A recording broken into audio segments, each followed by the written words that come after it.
Hello, Roftwood. It's me, Zombie GG, with the Roftwood Coordination Center, proudly presenting you with another post-apocalyptic production I like to call an RCC Fireside Chat.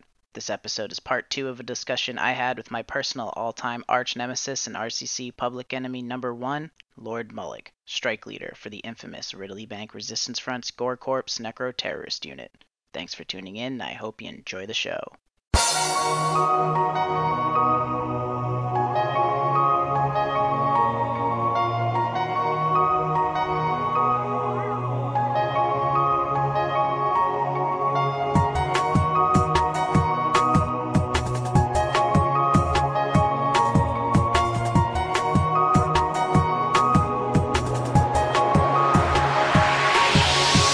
So obviously, with me now being Gore Corps leader and Gulina taking that sort of backseat role, she was very close friends with Murray because they had been together at the Battle of Blackmoor, and so she was in his ear a lot. And she kept on saying to him, but because he was always careful about not wanting to get too involved with the Gore Corps because of the controversy around them and just to let them do their own thing, he didn't really check our forums or IRC much. He must not have been into the pterodactyl porn. But he didn't really notice how fast I was rising, except Gulina was saying to him, this guy needs to be in the War Council. This guy needs to be in the War Council. And he put me in there. Right before Gulina stepped down and gave me full control of the Gore Corps, because that was like her last preparatory step, is that I would need to be in the War Council first. She found a worthy successor. She found the successor, yeah. And what happened from there was that once I was in the War Council, pretty much the same pattern was followed. Just because of the amount of work I was putting in, the amount of thought I would put into tactics in the game, I rose very fast. Eventually to the stage at which what happened was Murray tried another tour and it was completely abortive. What happened was he split the Horde in two, which was a example that I always carried with me for the rest of my time in the Horde. He sent AU-10 and a couple of other teams like Group Zero and that down to the southern border to attack the randoms, and he sent the Gore Corps and the GMT Breakfast Club into Roftwood. And my side, the side that was being run by me and Distinguished, we trashed Roftwood easily, and the rest of them just got completely they got carpeted down on the south border, to the point at which we had to go and basically rescue them. I think it was a stalemate or something. It wasn't really going. Not even a stalemate. They were being battered. The randoms were absolutely wrecking them. They didn't stand a chance. So they called on us to come down and help them, and in the end, the Horde Lou actually came through, and that tipped the battle. But that sort of set me up then as being, this guy is our tactical guy. And Murray, in response to that, made me second in command of the Horde, which was controversial in its own right, because again, the whole death cultist thing, necro-terrorist thing as I prefer to call it, the people within the Horde that didn't like that style of play would start a lot of conflict over it. And at one stage, what happened was some of the more sort of influential War Council members, especially people from the Orcs Unit 10 group, which is Murray's old group, they tried to change the rules of the Gore Corps so that we couldn't use revives if we needed them. So every once in a while, what would happen would be, if we tactically would be better off if we revived each other, we would do it so that we would have that extra sort of gunpowder punch. Damn. And they didn't like that. They were completely against that, even though, and this was when it turned into a big argument, because at one stage I actually made it sort of unofficially known via Gulina, because I told Gulina and I knew that she would tell Murray, basically, if they try changing this rule, the Gore Corps will leave the RRF. Yeah, and that's such a big hitter for the Horde, right? Exactly, yeah. I decided it's time that someone started to actually fight these people and shut their shit up. So Murray backed away from backing that play that the AU-10 guys were trying to pull. Not all of AU-10, I should point out. There were just a couple of them. So it sounds like the RF had an ideology evolution within a revolution, I guess, where it's like they were kind of purist with the traditional zombie play style, and then you kind of introduced what I call it transmortal tactics. I've read that article on the wiki, or you didn't even introduce it, Galena did, but you were like riding that and you had a lot of resistance within some of the purist mentalities of the kind Horde? of. So there was basically what it was is the RRF at that time was a team in flux. The team was very much changing, and when I eventually became Papa, was the guy who revolutionized it and forced out sort of old mentalities. So part of what made it more controversial, there had been a Revives thread in the Gore Core forum that predated me by several months.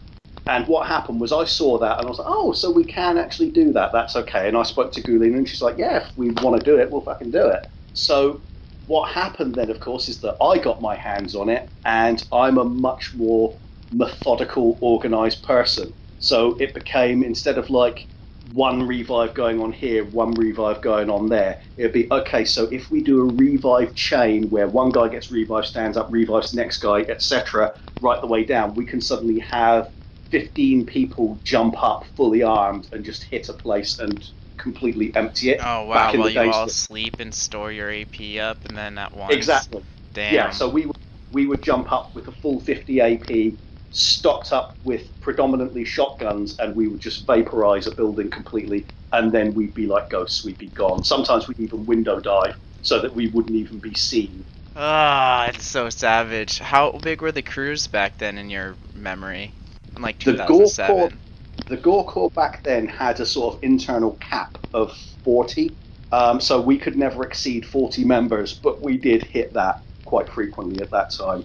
Wow. So the Gore Core, if it exists today, it in that form would vaporize any suburb in Molten easily. Yeah. It would. Nothing would even stand up 3 hours against what we had back then, especially with the level of organization. But it was that caused the controversy, because we were really going deep on, as what you call the transmortal tactics, which is a fairly good term for it. My attitude to everything was effectively, if it's there and it's not zerging or forum spying and shit like that, as long as it's within the game, it's a weapon and we should use it. And they tried to turn that into a battle, and what happened was I wound up against especially a guy called Talunex, who was at that time like the main propagandist for the Horde. He was he's a graphics designer. Ah, and the posters. Some of them, yeah. Cool. He's popular with, he was actually popular with Gulina as well as Murray and the rest of AU10. And it turned into a big fight between him and me, and I won, and he actually left the RRF completely. And what happened there was obviously ill feeling towards me from that, but there was also a real sort of sense around the War Council of, you can't fight this guy. That basically, if they took me on, I'd wind up winning, because I'm very belligerent and I'm extremely good at arguing. Because they were making this argument about not using revives. Well, when we were called down to the south, Talunex and a bunch of other guys, they were saying, let's bring the Gore Core down because they can engage the randoms in, and this is their word, PKer war. So they wanted us to play purely as PKers down there, which means reviving each other. They wanted us to behave entirely like human PKers, even though we were in the RRF. So they didn't have a leg to stand on when I'm there saying, you're all well and good with changing our tactics now, but how about when you were getting your fucking asses handed to you 2 months ago?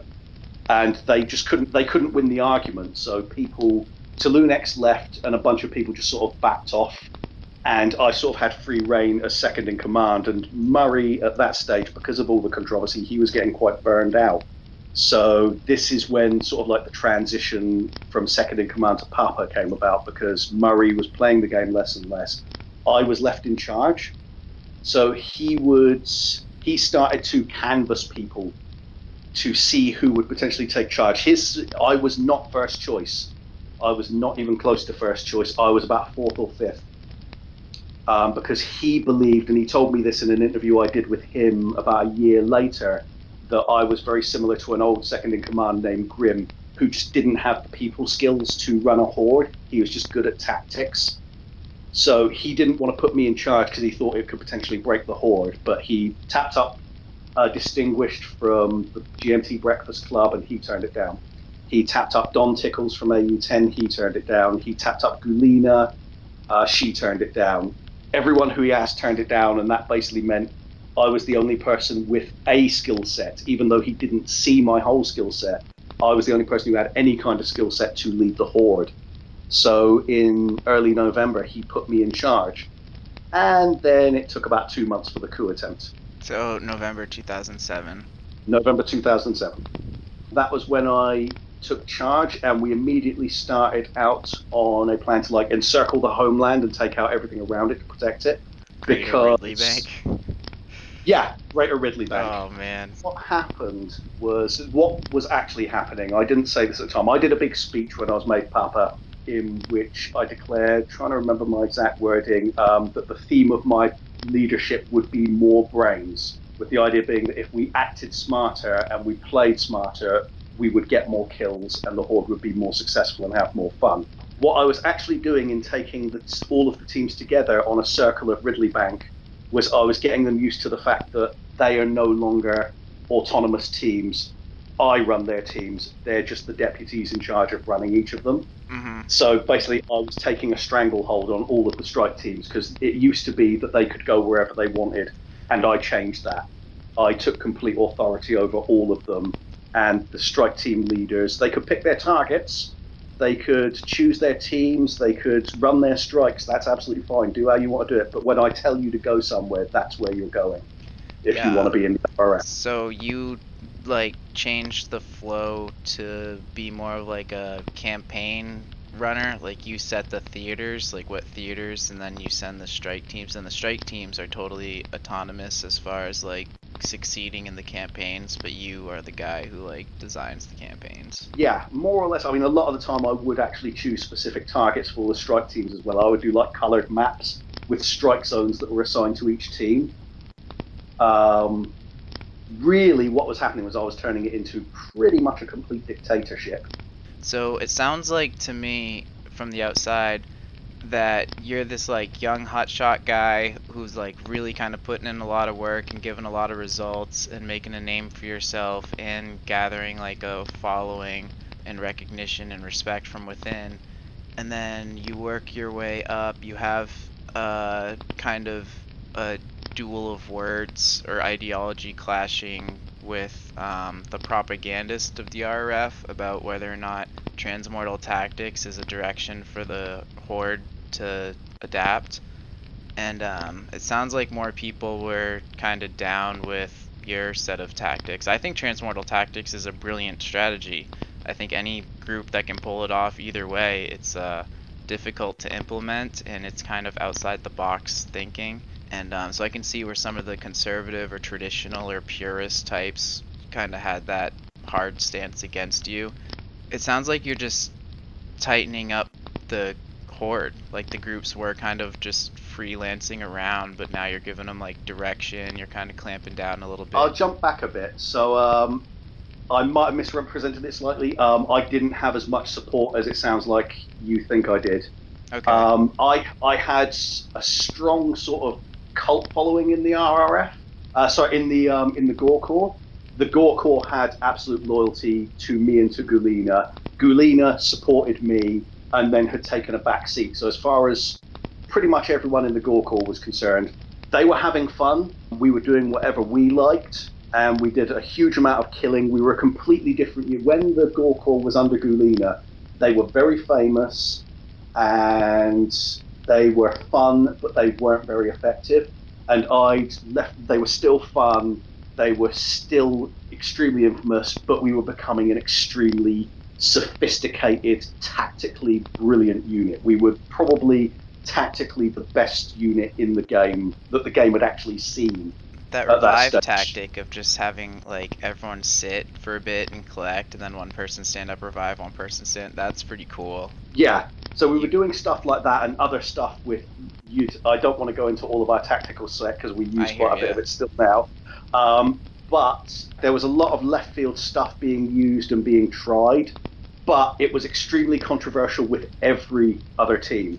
What had happened was my real support actually came, funnily enough, from the most kind of old school of the teams in the RRF, which was the GMT Breakfast Club, because Distinguished was their leader at the time was a really smart tactical thinker, and he was just like, this guy's got the good shit here. it's not necessarily the way I do it, but it'll work. So he always backed me. And a lot of the time when I was getting into arguments with people, he'd pop up in DMs and just be like, maybe you should try and ease away from that argument a bit in that direction and go around the other side. Because then you'll neutralize like the Baha fundamentalist argument of it. Oh yeah, that's cool. And I'd do that. So he would give me some good tips there because he was an experienced war counselor. But as far as it goes, when I was made Papa, it wasn't so much that I had support per se from the other groups. It was that none of them wanted to do it. Because the RRF at that stage, when I joined, all of the teams were in completely different suburbs. That's to give you a picture of how the RRF was at the time. None of the teams were working together. It was very kind of like loosely organized, but under one banner. Exactly. Under one banner, but they were like, it's almost like, say, imagine the Navy was fighting a war in Japan, the infantry are in Germany, and the fucking Marine Corps is, say, in Vietnam, whatever. It was all over the place. And when I took over, my attitude to it, having watched the disaster of when they did the split, the double split tour, yeah, I broke it. I basically broke it and restarted it.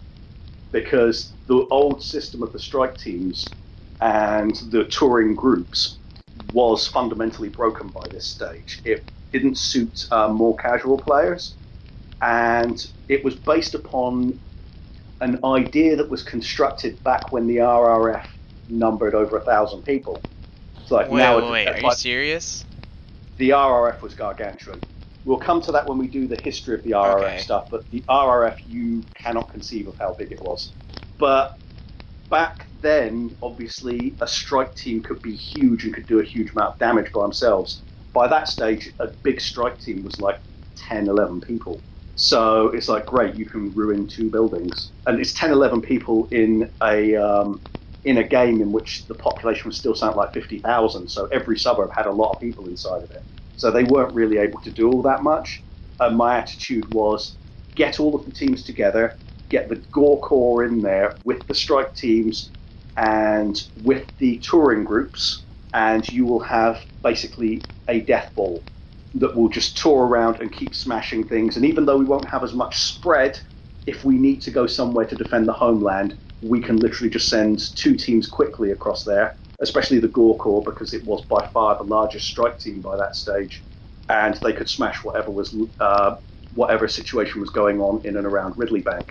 And we wound up in a siege just before Christmas, my first big siege at Ackland Mall. So like December 2007? Yeah, December 2007. We basically, I think the mall had about 350 people in it when we arrived, and we took that out. It took us about 3 days to do it, but once we got feral support, we took it out in about 12 hours.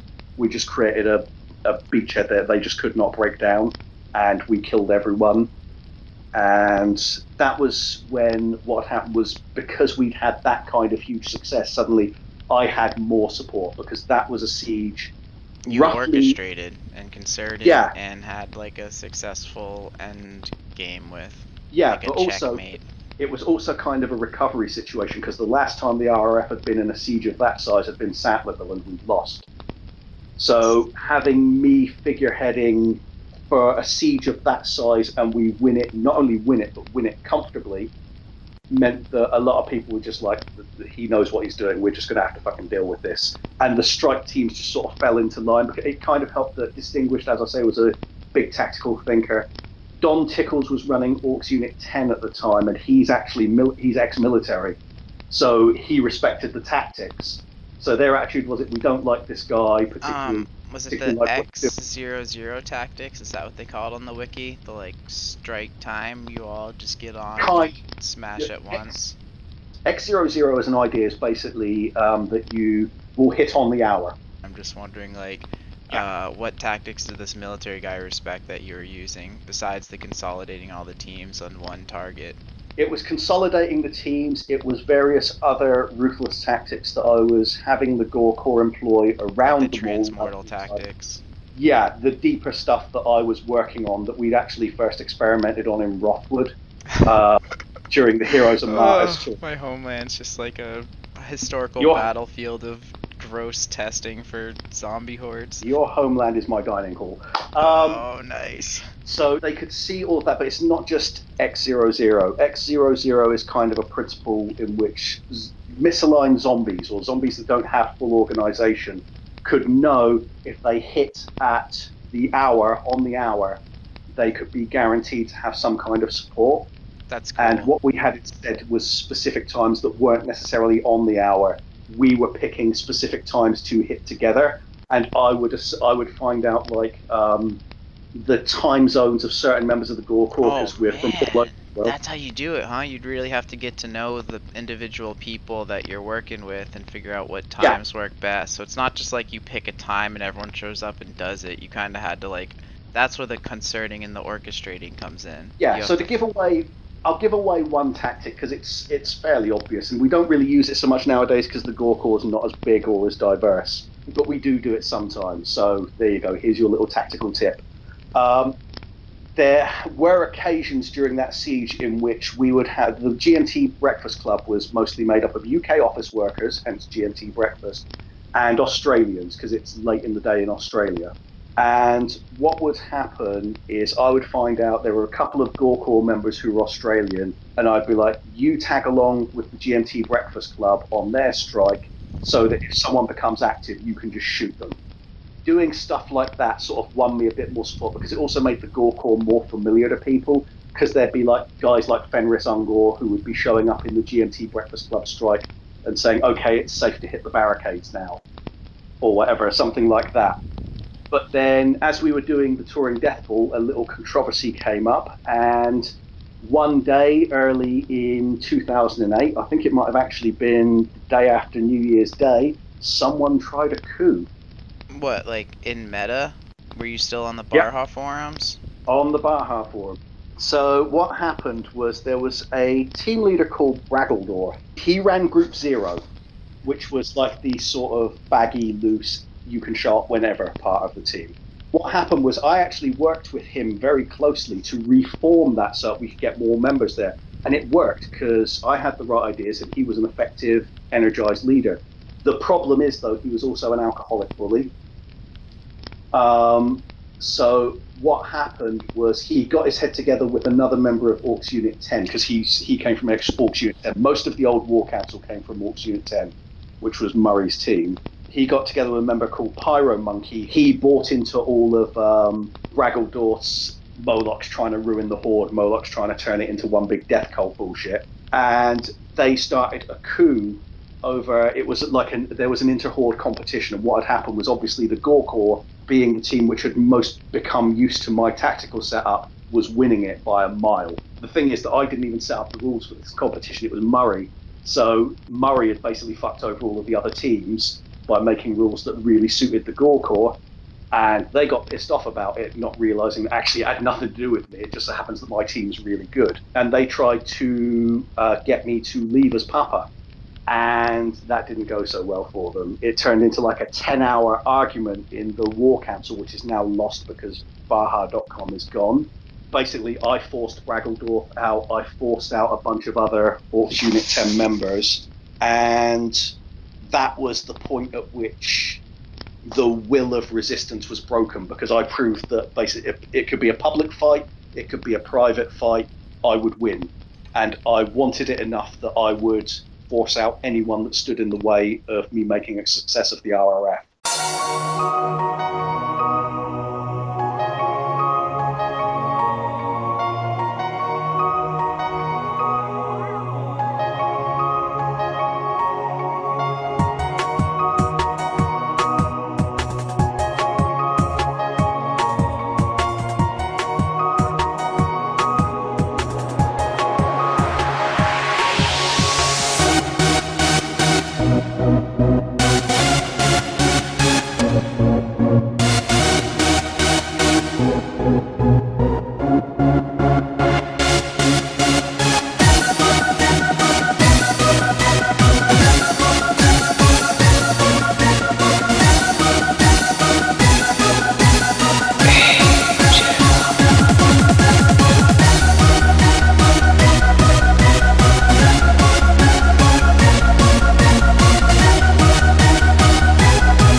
Hello again, Roftwood. Thanks for tuning in to part 2 of my discussion with the RCC's public enemy number 1, my personal all-time arch-nemesis, Lord Moloch, seasoned veteran and present strike leader of the Ridleybank Resistance Front's infamous Gore necro-terrorist unit.